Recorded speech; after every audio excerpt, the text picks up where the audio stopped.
A trader has 50 kg of pulses, part of which he sells at 8% profit and the rest at 18% profit.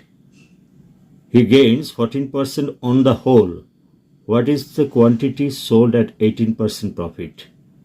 তাহলে আমার এখানে 50 KG পালসেসটাকে আমার 8% প্রফিটে একটা পার্টে sell করা হচ্ছে আর একটা 18% প্রফিটে সেল করা হচ্ছে আর ওভারঅল সেটা 14% প্রফিটে সেল করা হচ্ছে। এটা আমি যদি সাবট্রাক্ট করি এটা হবে 6, এটা সাবট্রাক্ট করলে এটা হবে 4, অর্থাৎ 4:6 রেশিওতে এই দুটো কোয়ান্টিটিকে সেল করেছে। টোটালটাকে একটা 50 কেজি বলেছে, তাহলে 50 কেজিকে 4:6 রেশিও মানে হচ্ছে 4 আর 6 10, 10 ইকুয়ালস টু যদি 50 হয় তাহলে 1 ইকুয়ালস টু 5, তার মানে হচ্ছে এটা হচ্ছে 20, তাহলে 4 ইকুয়ালস টু 20 আর 6 ইজ ইকুয়াল টু 30, অর্থাৎ 18% প্রফিটে যেটা সেল করেছে 18% প্রফিটে যেটা সেল করেছে সেটা হচ্ছে 30 কেজি আর 8% প্রফিটে যেটা সেল করেছে সেটা হচ্ছে 20 KG. Clear? A sum invested at CI becomes 5,000 after 2 years and this after 4 years. After 1 more year it will becomes. তাহলে অ্যামাউন্টের কম্পাউন্ড অ্যামাউন্টের ফর্মুলা হচ্ছে principal into 1 plus rate by 100 whole to the power টাইমটা আমি 4 years ধরছি এখানে। আর পরেরটা বলা হচ্ছে সেই একই principal 1 plus rate by 100 whole to the power, এটা হচ্ছে 2 ইয়ার্স। তাহলে হচ্ছে 4 ইয়ার্সের অ্যামাউন্টটা বলেছে 8,450 আর 2 ইয়ার্সের অ্যামাউন্টটা হচ্ছে 5,000। তাহলে এখানে আমরা দেখতে পাচ্ছি আমাদের এই পার্টটা কেটে গিয়ে এখানে হয়ে যাচ্ছে 1 plus rate by 100 whole to the power, এটা হচ্ছে 4 থেকে 2 সাবট্রাক্ট হচ্ছে, তার মানে হচ্ছে 2 হচ্ছে, এটা হয়ে যাচ্ছে আমার 169 আর এটা হয়ে যাচ্ছে 100। তাহলে 169 বাই 100 এটা হচ্ছে 169 হচ্ছে 13 আর 100টা হচ্ছে 10 হোল স্কোয়ার। তাহলে এই হোল স্কোয়ার সমান এই হোল স্কোয়ার, তার মানে স্কোয়ারটা এখানে আমার বাদ যাচ্ছে, তার মানে 1 plus rate by 100 is equal to 13/10। তাহলে 1টা যদি আমার এদিকে পাঠিয়ে দিই তাহলে এটা হয়ে যাচ্ছে আমার 3/10 হয়ে যাচ্ছে। তাহলে rate by 100 is equal to 3/10, এখানে 10 একটা 0 কেটে যাচ্ছে, তার মানে রেট ইজ ইকুয়াল টু আমার হয়ে যাচ্ছে 30%। After 1 more year it will become, after 1 মোর ইয়ার মানে হচ্ছে 5th ইয়ারে। তাহলে 5th ইয়ারে যেটা হচ্ছে সেটা 4th ইয়ারের অ্যামাউন্টটা হবে 5th ইয়ারের প্রিন্সিপাল। তাহলে 5th ইয়ারের অ্যামাউন্টটা কী হবে, নাহলে প্রিন্সিপাল ইন্টু 1 প্লাস রেটটা আমাদের 30 বেরিয়েছে বাই 100 হোল টু দি পাওয়ার 1।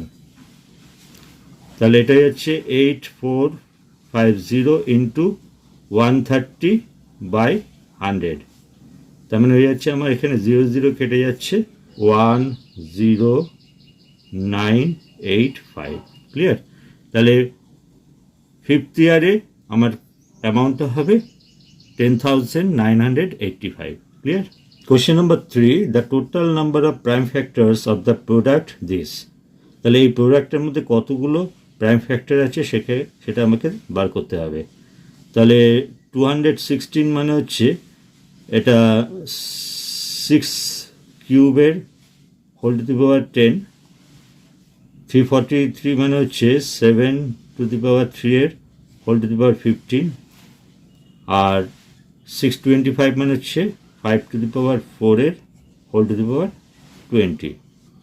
তাহলে এটা হচ্ছে 6 টু দি পাওয়ার 30। এবার 6টা প্রাইম নাম্বার নয়, 6টা কম্পোজিট নাম্বার, এটাকে আমরা 3 আর 2তে আমরা ভাঙবো। তাহলে 3 to the power 30 into 2 to the power 30 into 7 to the power 45 into 5 to the power 80। তাহলে এই যে 3, 2, 7, 5 এরা প্রত্যেকেই হচ্ছে আমার প্রাইম নাম্বার।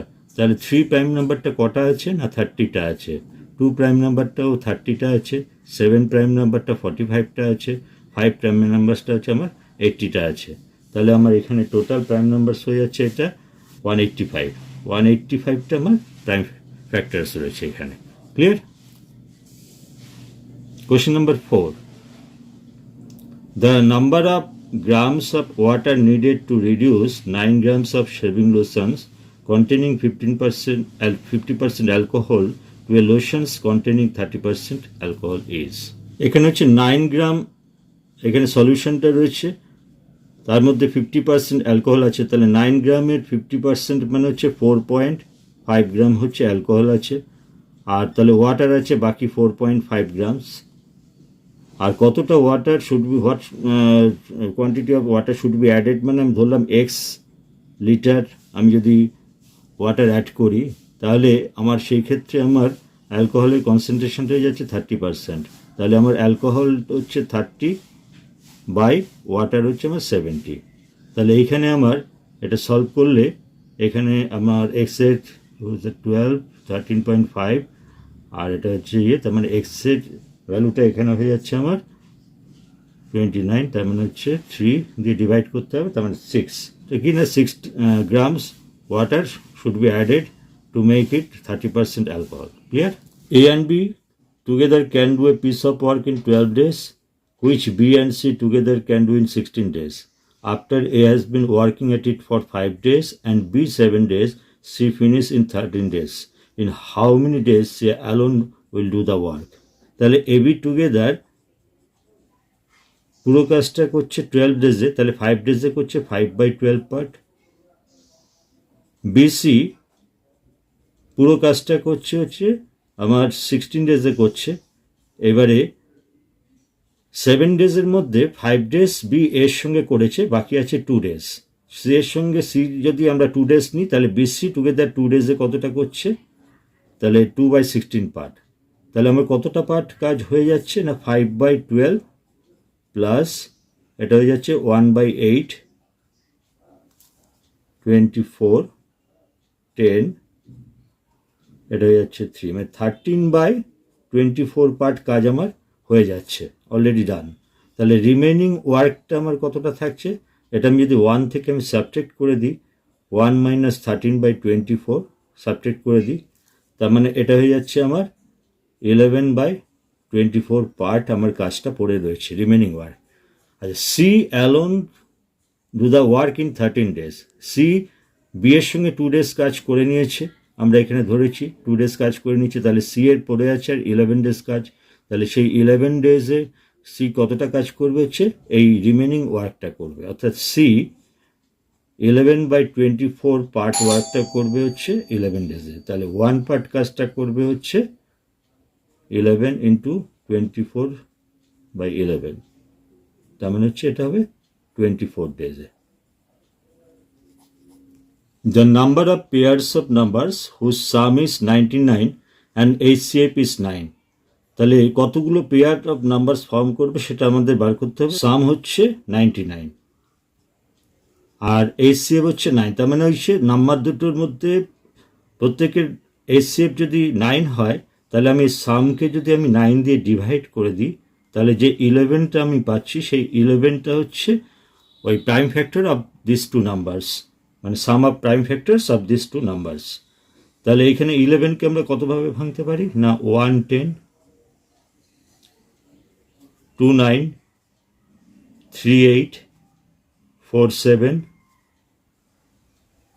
56, তাহলে আমরা এইভাবে কটা পেয়ার হচ্ছে আমার 110 একটা পেয়ার হচ্ছে, 29 একটা পেয়ার হচ্ছে, 38 একটা পেয়ার, 47 একটা পেয়ার আর 56 একটা পেয়ার হচ্ছে। 110 মানে হচ্ছে আমার 9 হচ্ছে এদের HCF, তাহলে একটা হবে 9 আর একটা হচ্ছে 90, 29 মানে হচ্ছে 18 আর একটা হয়ে যাচ্ছে আমার 9 9 81, 3 9 27, মানে HCF দিয়ে আমাকে মাল্টিপ্লাই করতে হবে, 9 8 72, এইরকমভাবে আমার পেয়ারগুলো ফর্ম করছে, অর্থাৎ যাদের প্রত্যেকের সাম হয়ে যাচ্ছে আমার 99।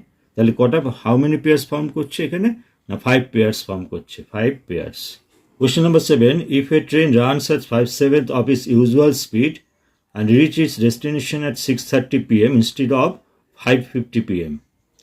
It started at 5/7 স্পিডে যাচ্ছে, মানে তার মানে সে স্পিডটা কত কমাচ্ছে না 2/7 স্পিড কমাচ্ছে।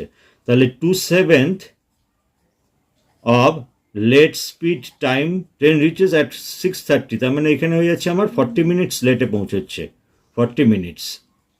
তাহলে 1 ইজ ইকুয়াল টু তাহলে কত যাচ্ছে 40 ইন্টু 7/2, তার মানে হয়ে যাচ্ছে এটা আমার 140 মিনিটস। এই যে 140 মিনিটস যেটা বেরিয়েছে সেই 140 থেকে যদি আমরা লেট টাইম 40টা বাদ দিয়ে দিই তাহলে আমার হয়ে যাচ্ছে 100টা হয়ে যাচ্ছে আমার ইউজুয়াল টাইম। তাহলে এই 100 মিনিটস মানে হচ্ছে কত না, ইউজুয়াল টাইমটা হয়ে যাচ্ছে আমার এখানে 1 আওয়ার 40 মিনিটস, এটা হচ্ছে আমার ইউজুয়াল টাইম। 550তে যদি সে রিচ করে তাহলে স্টার্টিং টাইমটা হবে আমার 140 মিনিটস বিফোর হবে, তার মানে 550 থেকে আমি যদি 140 বাদ দিয়ে দিই তার মানে হচ্ছে আমার 4:10 PM-এ ট্রেনটা স্টার্ট করেছিল।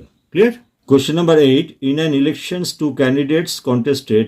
The defeated candidate got 30% of the valid votes and the successful candidate got 15,000 votes more than the defeated candidate. Find the total votes polled. তাহলে defeated candidate পাচ্ছে হচ্ছে আমার কত 30% ভোট পাচ্ছে। তাহলে উইনিং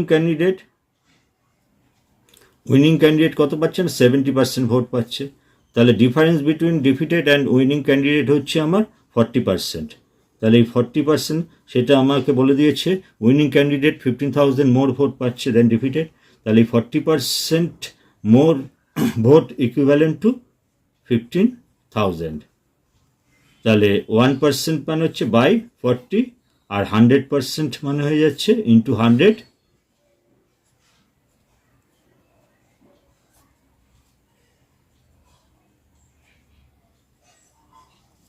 তাহলে আমার 100% মানে হচ্ছে 37500, মানে 37,500। আমার 100% ভোট মানে হচ্ছে টোটাল ভোট, তাহলে টোটাল ভোটটা কত হচ্ছে 37,500। Clear? A sum of money becomes 8 times of itself in 3 years at CI. The rate of interest is, তাহলে এখানে আমি প্রিন্সিপালটাকে যদি আমি 1 ধরি সেই প্রিন্সিপালটা 8 টাইমস হবে অ্যামাউন্টে, তাহলে অ্যামাউন্ট ইজ ইকুয়াল টু 8। আমাদের বার করতে বলেছে রেট অফ ইন্টারেস্ট। তাহলে অ্যামাউন্টের ফর্মুলাটা কি, অ্যামাউন্ট মানে হচ্ছে প্রিন্সিপাল মানে 1 into 1 plus rate by 100 whole to the power T. টাইমটা কত বলেছি না 3 ইয়ার্স। তাহলে এটা হচ্ছে অ্যামাউন্ট হচ্ছে না 8 হচ্ছে, তাহলে 8 মানে হয়ে যাচ্ছে আমার কত না 2 কিউব। তাহলে এখানে 1 প্লাস আর বাই 100 মানে হয়ে যাচ্ছে 2, তার মানে আর বাই 100 মানে হয়ে যাচ্ছে আমার 1। তাহলে রেটটা কত হয়ে যাচ্ছে না 100%। Clear? Question number 10. A can do a piece of work in 24 days. B is 60% more efficient than A. The number of days it takes by B to do the same of piece of work in. তাহলে আমি এফিসিয়েন্সির দিক থেকে এ আর B এর এফিসিয়েন্সিটাকে যদি আমি 100 ধরি তাহলে B 60% মোর efficient মানে হচ্ছে 160 হচ্ছে বি এর এফিসিয়েন্সি। তাহলে এফিসিয়েন্সি যা রেশিও হয় টাইম রেশিওটা তার রিভার্স হয়ে যাচ্ছে, উল্টে যাচ্ছে। যার এফিসিয়েন্সি কম তার টাইমটা বেশি লাগবে আর যার বেশি তার কম লাগবে।